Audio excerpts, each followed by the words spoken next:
Hey guys and gals, Never here from Drake Wing Game, and some of you know me on Twitter, the Gaming Dragon. Today I am coming at you with a new Let's Play series on Green Eyres End. It's a mystery furry visual novel. I love the vibe so far. I'm hoping that this is maybe gonna be kind of like maybe a bit of a. Y'all know I'm a sucker for anything Lovecraftian, so this is giving me mystery vibes so far, but maybe it'll, have some Lovecraftian vibes later on, but I don't know. Either way, y'all, let's go ahead and jump into it, shall we? Alarm chain, you are up, and let's go. Ooh, beautiful. Isolated and hidden away by a mountain range is a small piece of land that boasts incredible natural resources. Water, vegetation, wildlife, minerals, rare metals. Beautiful and promising, this land has attracted many over the centuries. Some, men who want to create their ideal home. Others, men who desired profit, and even those who were not of this world. In this place, unique and dangerous fauna grew, some miraculous in their healing capabilities, others deadlier than any known species. Rocks and soil conspired against its inhabitants alike, shifting its veins to impede the exploration of its underbelly. The differences between men and beast grew thinner, giving birth to those who are both and neither. Ah, so this is how the furries happened in this world. Our story follows a certain individual who inhabited this land. The year is 2017. By then, this place was known as Green Eyres End. The music is good. The narrow road is littered with dry leaves and branches. Bushes grew onto the path, turning what was supposed to be a straight path into a zigzagging mess. The place hadn't seen maintenance in a long time. Not that I could blame them. This isn't the path we were supposed to take, just the backup plan. For whatever, police tape was blocking the main road tonight. One of the officers told me it could take a while. A truck broke on the way down and they needed space to tow it. At least that's what they wanted me to think. This is a residential area, rarely in the needs for trucks unless someone just moved in, which as far as I'm aware, no one did. And even if someone did, they could use a far smaller vehicle to slowly transport things from the warehouse down the road. Even the residents just leave their cars in a garage at the foot of the mountain. The officer that spoke to me seemed a little too high alert for a simple car crash. Well, that's partially solved, too. Then again, if it was something serious, they would have warned me, right? I did tell them I was going to take this path, and they didn't stop me. I looked to my left, seeing the wooden plank denoting the halfway point. If I quicken my pace, I should be able to reach my home before the sun is down. 3 more steps cause 3 more twigs to break under my foot. Something shuffles in the bushes to my right. I stop, looking at where the sound came from. I see nothing. Very few dangerous wild animals live in these parts, but the few that do can be quite deadly, mainly snakes. Another ruffle echoes out. I slowly back away from it, making sure I have a clear path to run towards just in case. Unfortunately, the shortest path to civilization is down, back to where the police officers were. Like,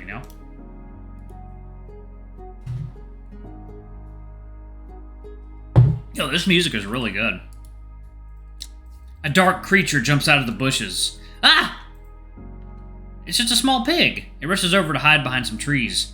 I start walking again, quickening my pace. It may have just been a pig, but its parents might be much bigger and worse. I hear something tapping the ground behind me. Did it or its parents decide to attack me? I look back. Nothing. Weird. It's probably just rushing, but my chest tightens. My mouth opens, trying to breathe, but I can't. Something thin yet tough is wrapped around my neck, pressing hard against it. My hands reach for it, trying to grab it, but there's no gap for my fingers to grasp. I stumble back, hitting something, a person! Right then a sharp pain stings my right arm. Blood pours out of it. Did they stab me? No, it's too small to have been enough. I open my eyes. I'm looking at the sky. I try to get up, but my body refuses to respond. My breathing is gone. Tears stream down from my eyes. Something inside me is burning. The pain most strong on the right half of my body. Oh, shit. Someone is standing in front of me. In their hands I see a thin object, a syringe. My mind starts to go blank. My consciousness is fading again.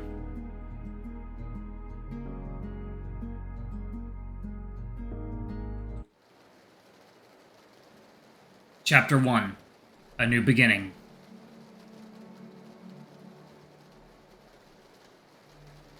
I wake up after what feels like both an eternity and less than a minute. I'm in a large room with strange decor. There's golden foliage growing from the floor, drawings of mountains on the walls, the statue of a strange-looking cat. On the ceiling, I see what appears to be a boat with an anchor lamp coming down from it. A large stack of books fills one side of the room, while the other has a large painting of people walking in the rain. Light pours in from the blue windows behind me. It seems to be raining heavily outside. The water makes the light entering the room paint the walls with caustics. I get up, bouncing from the very fluffy bed I was on. Where am I? Did I die? This is a hospital, right? It's way too dangerous to be one. This place looks more like an art gallery. Even the foliage is a little too intentional. Looking at the strange decor, I feel a sense of deja vu, yet I can't recall any memories these might be a part of. For now, though, I need to focus on getting home. Speaking of which, where's my home again? What's my hometown? I remember walking up the mountain to get a house? Was home up there? What was I doing before the walk? I think for a while, but I can only draw a blank. Did I live alone? Do I have parents? Was I staying at someone else's place? Who am I? As more questions pop into my mind, I realize I'm missing most of my memories. The little that's left is vague at best. Not even a name pops into my head. That's when I notice I'm also missing my belongings. I believe I had a bag in the back while I was tracking up the mountain. I look at the huge dark spot in the room. At first I assumed it was a door, but now I see it's a corridor. One so dark I can't see anything past a few meters. Wherever this place is, I need to know more about it. Perhaps outside is a better place to start. Mustering the courage, I walk forward, hugging the walls just in case. The trip goes on for a while. Goes on for a long time. Minutes, devoid of any change. Suddenly, the atmosphere of the room shifts. It feels heavier, colder.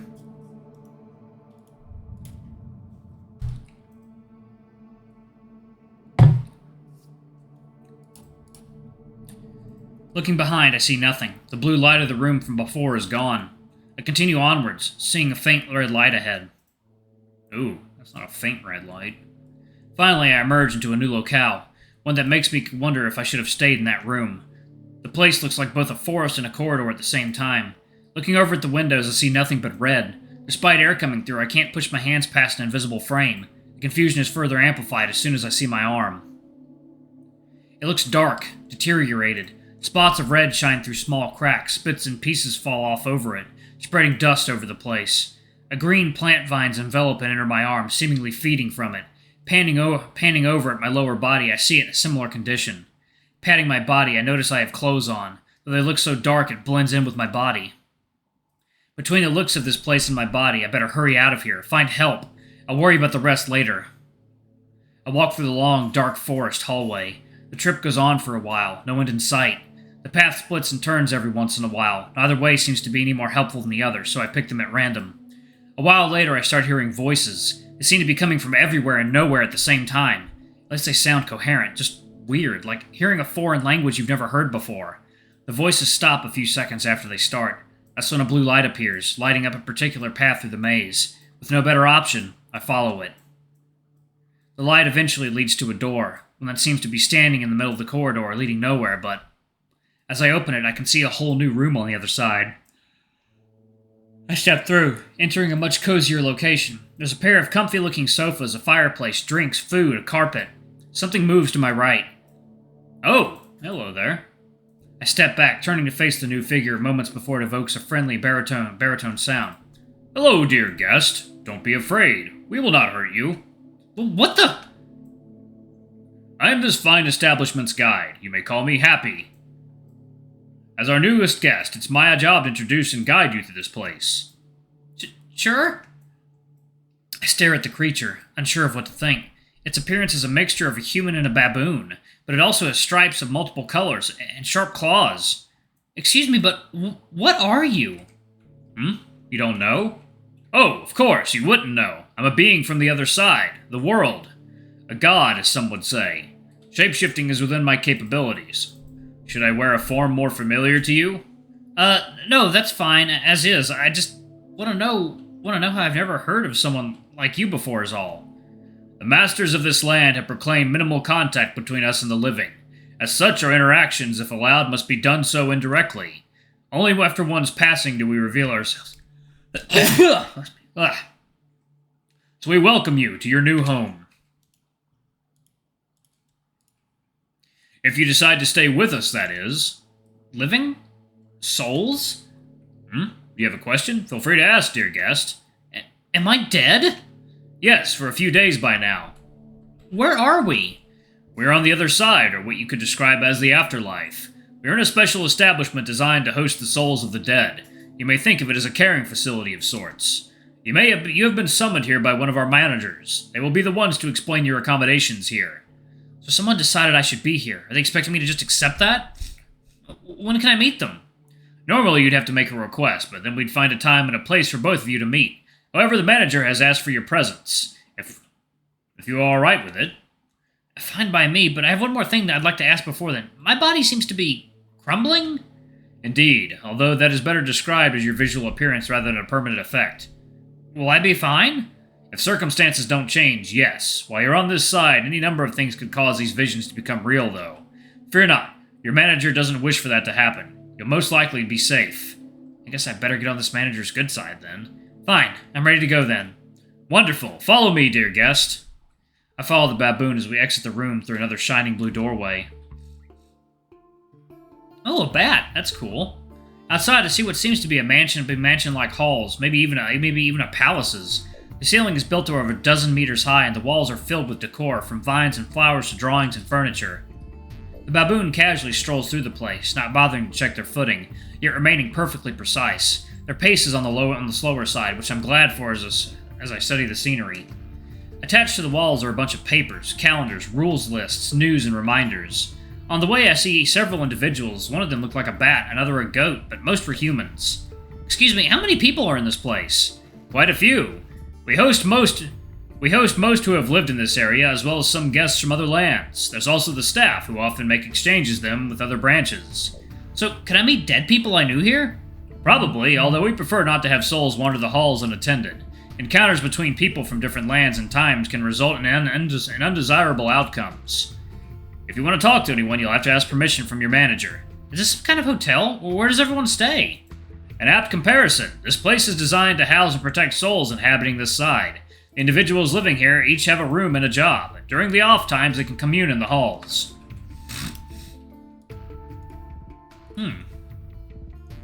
Was the place I woke up in my room?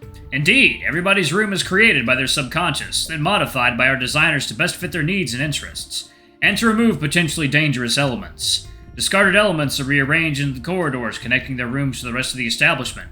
I'd recommend not venturing far into that place again. Instead, use the phone to contact a host and ask for a portal to the main halls. I see. My room was left wide open, though. There was no door. There was an invisible door to prevent your passage. For some reason, it was open. We suspect it might have something to do with your manager's contract. That, too, is a matter your manager would like to discuss, and you won't have to wait long. We have arrived. We stop in front of a red-colored hallway. A design very different from the main halls. The temperature is colder and the scent more floral. Your manager is just through that door. I'll return to my duties now. If you require my services again, ask one of the staff members patrolling the halls. Alright, and thank you.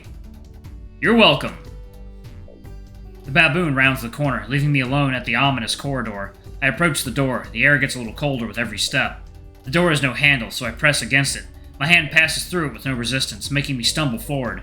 I regain my balance moments before falling. Oh, that's cool.